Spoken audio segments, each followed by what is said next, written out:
Chapter 30. Connections. Tapster's Alley was a short, narrow road that came to an abrupt and sudden end after less than a quarter of a mile. Once this road had been home to many different inns and taverns, but now the street was dominated by just one building. The inn in Tapster's Alley was huge. It sprawled along the entire length of the street, with one end poking out into the large central market, while its other end protruded for a short way into the next neighbouring street. The building itself was an uneven mass of brick and tile that seemed to incorporate everything that had once stood independent of the inn into its structure. A sign on the door, written in stylized Elvish script, proclaimed it to be the rather unimaginatively named Inn in Tapster's Alley. Immediately outside the inn, a large number of scantily clad women were approaching nearly every man that gave the inn a second glance, and offering all manner of delights for the right remuneration. Most of these women were of elven derivation, but there were also small numbers of what the locals referred to as exotics: a minotaur, several goblins and humans, even harpies, all offering their services as if their very existence depended on it. They all wore little in the way of clothing, but even the harpies, who might normally be roaming the streets of the city naked, were wearing specially designed skirts in order to hide that which they had to offer. "This is Tapster's Alley," Gaggara told him. She was standing above Reyes, perched on one of the rooftops that overlooked both the alley and the market.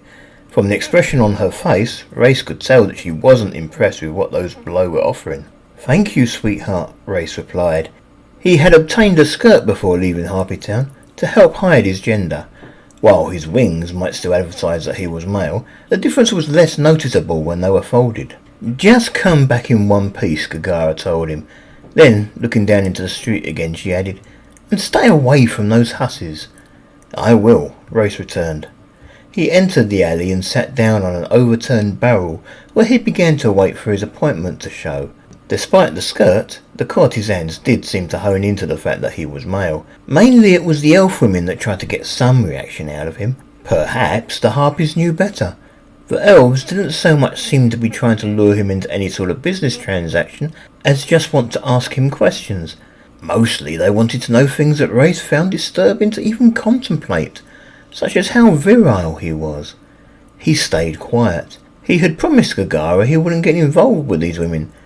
He didn't blame them for being interested, though. There probably weren't too many Harpy males in the city, and most of those would have so many females of their own race available to them that they simply wouldn't need the services of such people. Reyes felt that he had been there for far too long before the soldier finally arrived. As soon as he entered the alley, he too was waylaid by many of the streetwalkers. He seemed to be enjoying the attention, and took the opportunity to kiss a couple of those offering their services to him, but in each case he let them down easily. "I'm sorry, girls. I have some official tapping business to take care of. Maybe we can get together a little later," Reyes heard him telling them. It seemed to be quite a struggle for the soldier to reach Reyes. There were a lot of women, but they weren't much of a crowd. The delay seemed to be more that the soldier did enjoy having so many women pay attention to him.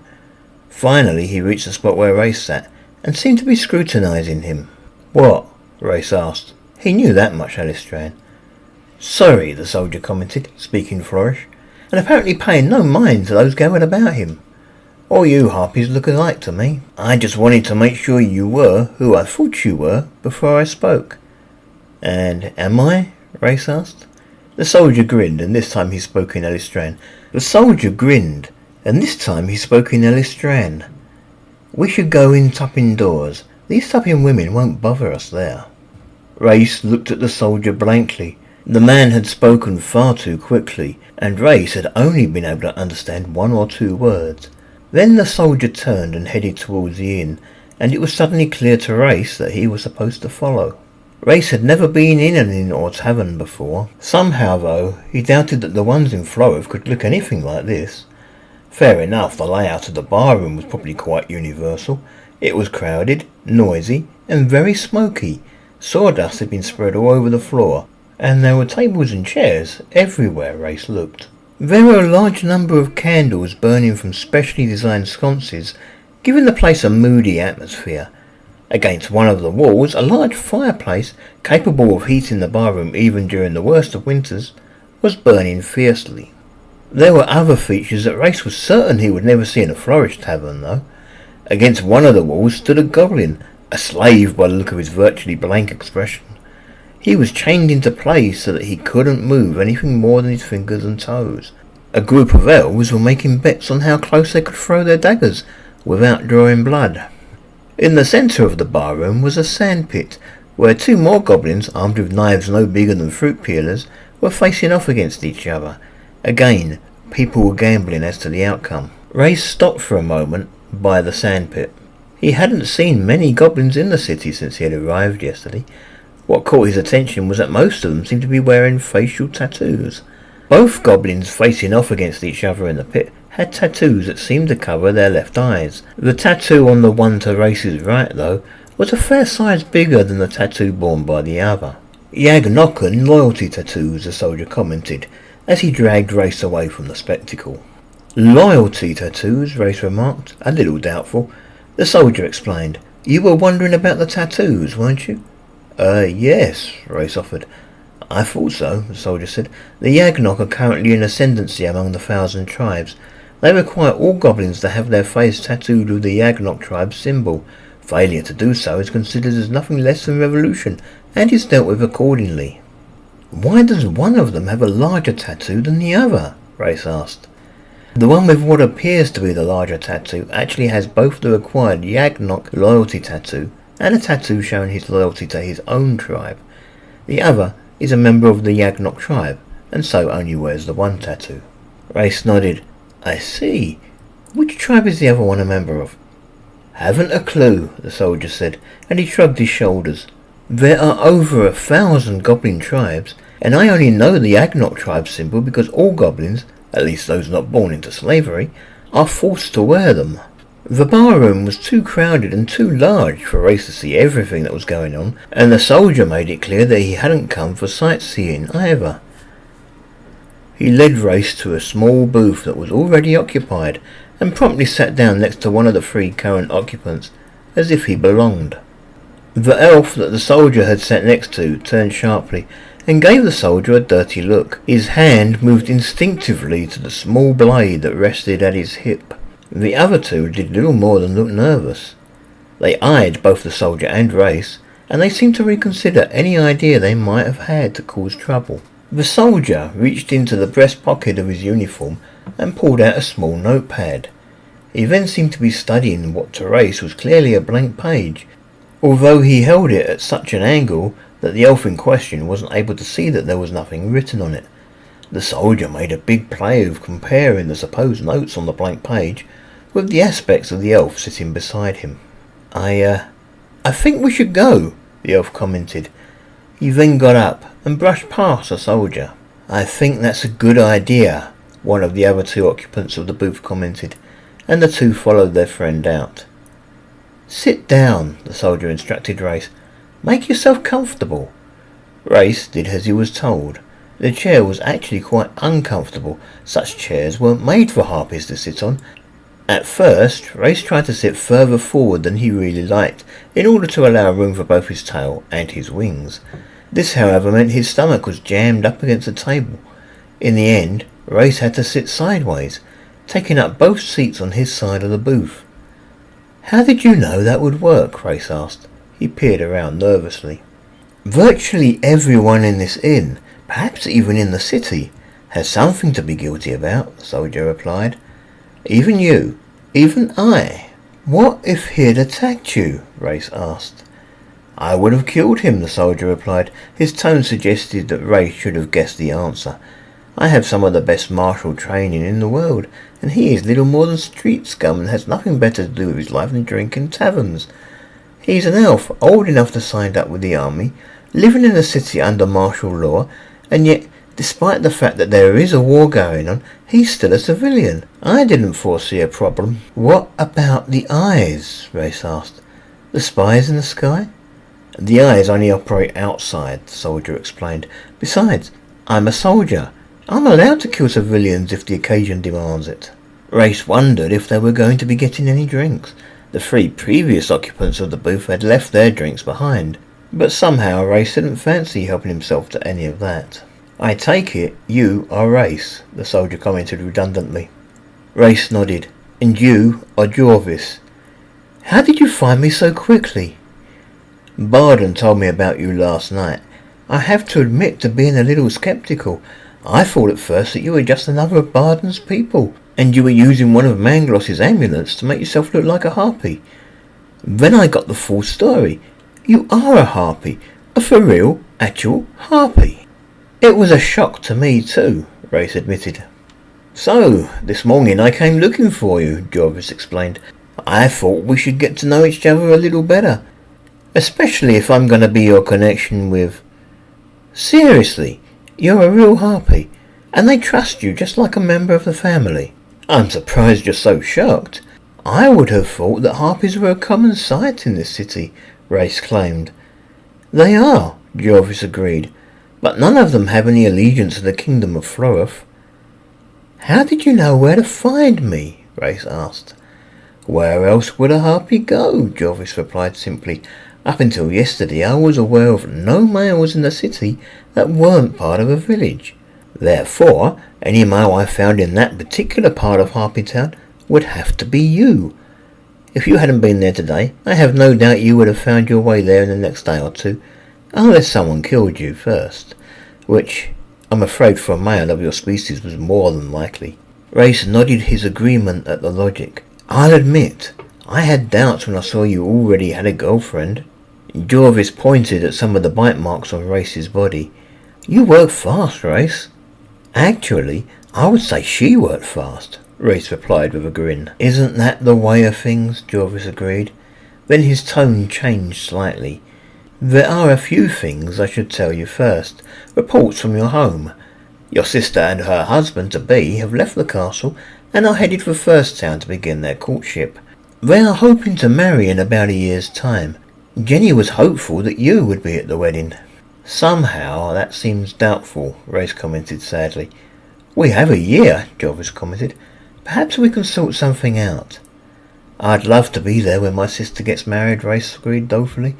I'd like to see her happy, but I'd never get past the lead. He'd spot any illusion in seconds, and since it would be a royal wedding, you can guarantee that he, or one of the king's other mage advisors, would be there. Jorvis nodded, and then went on to say, things aren't as good for your father. He has been arrested and stripped of his rank because of your escape.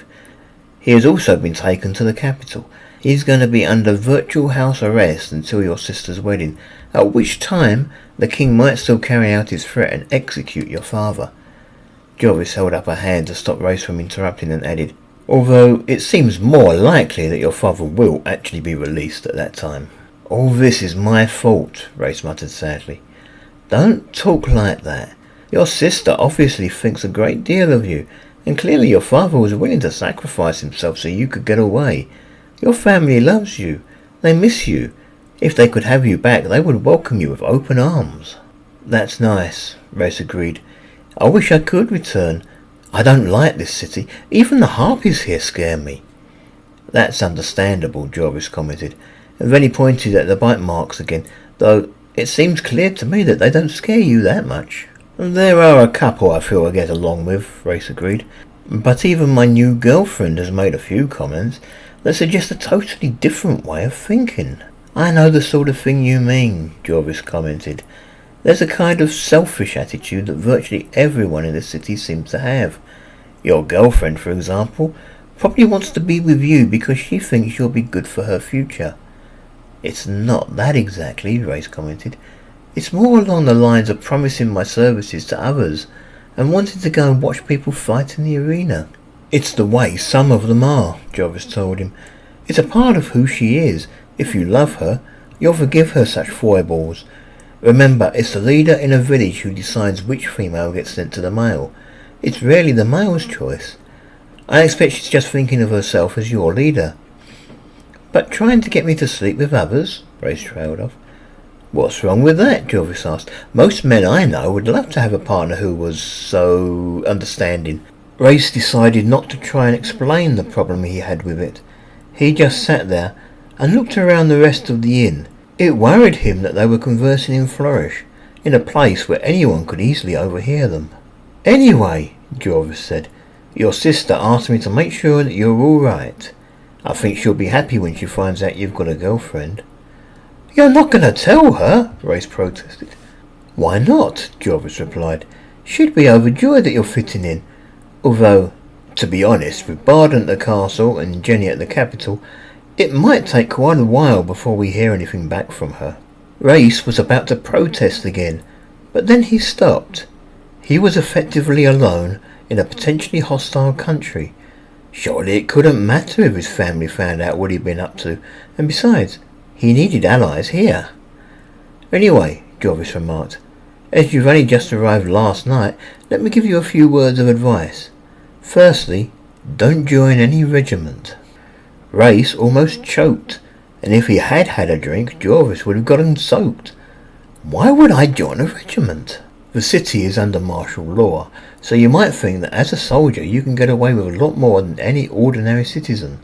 This is an elven city though, and as much as they need Harpies in their war effort, they still hate your race, and will always treat you like second-class citizens even if you did enlist. I see, Reyes commented doubtfully. Besides, Jorvis continued, as a Harpy there are only two ways you would be accepted into the city's armed forces. Firstly, you would need to have the strength of a village behind you. Then you could pretty much dictate your own terms. The problem with that is, short of challenging some other male for dominance of his village, you could only raise a village from those who are willing to follow you. It would be hard to recruit girls already established in the village. They're more likely to kill you on sight to protect their own male from a potential rival. Your only recourse, therefore, is to recruit girls from... This is all moot, Reyes commented, stopping Jorvis from continuing. I have no intention of bolstering the elves' war effort against the goblins. Goblins? Jorvis said. Who mentioned anything about the goblins? The elves aren't at war with the goblins. They aren't? Reyes remarked. Then who? Floroth, Jorvis told him. Ever since King Erestein ordered an attack on this city 6 years ago, the elves have been preparing themselves for an all-out invasion. I don't know what's delaying them. They've pretty much been ready for the last 3 or 4 years, but they seem to be waiting for exactly the right moment. Does the Duke know? Reyes asked. I send back reports regularly. All we can do is increase our defences in the Moth. The King doesn't trust the source, claiming that I've been compromised. He thinks that I've been sending back bogus reports to drain his treasury. It doesn't help that I've been warning them of imminent invasion for the last 3 years now. I can see how that might look, Reyes agreed. The thing is, although your father, well, I suppose it's your brother now, he paused before he tied himself up in words any more. What I mean is that though the Duke has been taking my warnings seriously, he can't raise too large an army for fear that the King will see it as a challenge for the crown. I see, Reyes commented. Jorvis shook his head sadly and said, unless the King starts to listen to his spies, the elves will walk right over our defences when the time does come. That wouldn't bode well, Reyes agreed. Anyway, Jorvis said, quickly changing the subject back, the second regiment you shouldn't join is known simply as the Hope. They're a multi-species regiment made up of those who have nowhere else to go. They mainly consist of ex-slaves and the downtrodden. It is the job of this regiment to absorb the arrows of their enemies, so that soldiers who are considered more important don't get hurt. Once a target castle's walls have been breached, they are the first into battle to keep that breach open. Effectively, they are suicide troops. Doesn't sound like much of an option, Reyes commented. He couldn't think of why anyone would join such a regiment voluntarily. Then he remembered that Gaggara's mother was a member of the Hope. This bothered him a lot. Gaggara had mentioned how she couldn't afford to live at the hut much longer. What if she tried to follow her mother and join the Hope? There is also an elite troop known simply as Reyes Raiders. Again, they are a multi-species regiment, but you can't volunteer to join them. Basically, they are mercenaries, and they headhunt their soldiers from those of the Hope who distinguish themselves on the battlefield. Sometimes they offer positions to those who have won at least 20 bouts fighting in the arena. They have quite a reputation for viciousness. Many would rather flee than face them. How would I recognise them? Reyes asked. Their uniforms are black, Jorvis told him. So that's it? Reyes asked. Just the two options and Reyes raiders? Well, Jorvis admitted, I have heard rumours of a mixed regiment of Harpies and elves that are being taught to speak Florish. I think they intend to use them as interpreters for the big invasion. That doesn't sound too bad, Reyes said. He paused and added, assuming elves to join any regiment. Their existence is only a rumour, Jorvis said. Also, they aren't active in Elistrade. I think if they exist, they're in one of the more southern elven kingdoms, maybe Dubra or Cassitella. That's a long way to travel, Reyes commented. And besides, I'm not sure I'm willing to leave Elistrade without my girlfriend. Not for a mere rumour, anyway. Right, Jorvis agreed. So, just stay out of the army altogether. With this war, they might try and pressure you into joining up. They won't care that you're still too young. They have been known to enlist elven children that haven't even reached their puberty yet. They can find jobs for everyone, even if those jobs aren't in the front line. And the elves are quite capable of sending their own children into battle first if it means giving their fighting soldiers an advantage. I've seen so many colourful uniforms since I got here, Reyes said. I have no idea who is what. Jorvis smiled. There are over 1,000 different regiments in the city, each of them bearing different coloured uniforms. I'll tell you the ones I know. Black, I've told you, brown is the colour of the hope. Red and orange is worn by the tax collectors. Yellow and green is the militia. They won't be joining the invasion. Grey and bronze is worn by the Wyvern Riders. There are only 20 of them, so I doubt you'll ever see one. Blue. The regular army wears bright blue tunics. Red is the colour worn by the Inquisitors. They're basically a regiment of mages. Then there's the dull greyish blue worn by the Dragon Emperor's personal guard. Reyes halted him for a second. Dragon Emperor? It was the first time he had heard the Elven Emperor referred to in such a way. It's an honorific, Jorvis stated. Maybe 500 years ago, maybe 1,000. The length of time changes depending on who you ask. The king of the land of Dubra supposedly found an old temple dedicated to one of the 12 dragons. According to legend, the gateway to the dragon's pocket universe was found somewhere under the temple. Supposedly, the king released the dragon, known as the Son of Death and Hate, from its prison. In return, the king was rewarded with a single wish. The king asked to unite the elven lands under his banner. Thus the empire was born.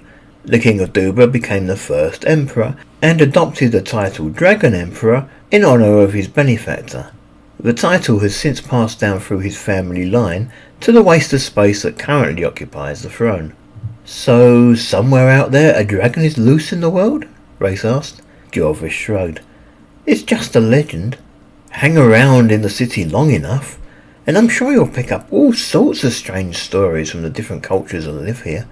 Some of them have even crossed the border into Floroth, such as the Harpy who lived to be 90. 60, Reyes corrected. Some say 60, some say 90, Jorvis commented. It doesn't matter. The point is, it's just a story, and there are more important things we should discuss. I expect you've been told about the curfew already, Jorvis said.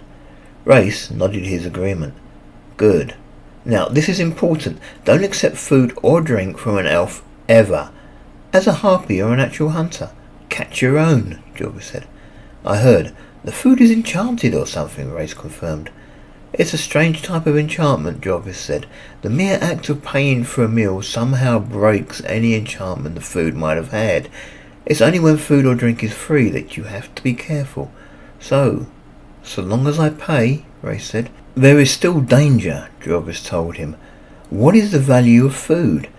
How much are you being sold, and how much is it worth? What if you buy a pound of meat only to discover later that you only paid for half the meat, and the rest was an unspoken gift? Only half would be disenchanted, Reyes suggested. So don't touch it, Jorvis told him. Never touch food offered by an elf. I understand, Reyes said, but what if I establish the price with the seller first? Have him declare that I am paying for the whole thing. That would probably work, Jorvis admitted, but are you willing to take the chance? Even a single bite could prove enough to enslave you. I think I'd like to know a little bit about how their magic works, and maybe pick up 1 or 2 pointers, Reyes commented. Elven enchantment is done through natural magic. Any elf can do it. They don't need to be a learned wizard to prepare food that way, Jorvis commented. I can understand the fascination, though. It might be worth trying to get an insight into the workings of elven magic. Reyes nodded his agreement. As a Harpy, you obviously can't use magic yourself, but I can see why such a subject would interest you. There are a number of small colleges scattered all over the city, and I mean small. They only ever take one student per teacher. You can imagine the cost to learn at such an establishment is extremely high, and they only ever accept elven clients. I doubt they would even be willing to talk to you. On the other hand, there is an entire street filled with magic shops just off the main market somewhere. I couldn't tell you exactly where, as I only know about it through reputation. Many of these shops will sell small magical knickknacks to anyone with enough money to buy. You might be able to get something there. I may have to go shopping then, Reyes replied happily. They'll be expensive, Jorvis warned. Magic always is. He got up from the booth. Anyway, we shouldn't stay here too long. I have to get back on patrol before I'm missed. I'd suggest we meet back here again next week. That will give me time to talk to your family again and let them know that you made it safely. Maybe I'll be able to think up a few ideas as to how you can pass your time in the city. Also, should you find out anything important, I'll be able to pass it on.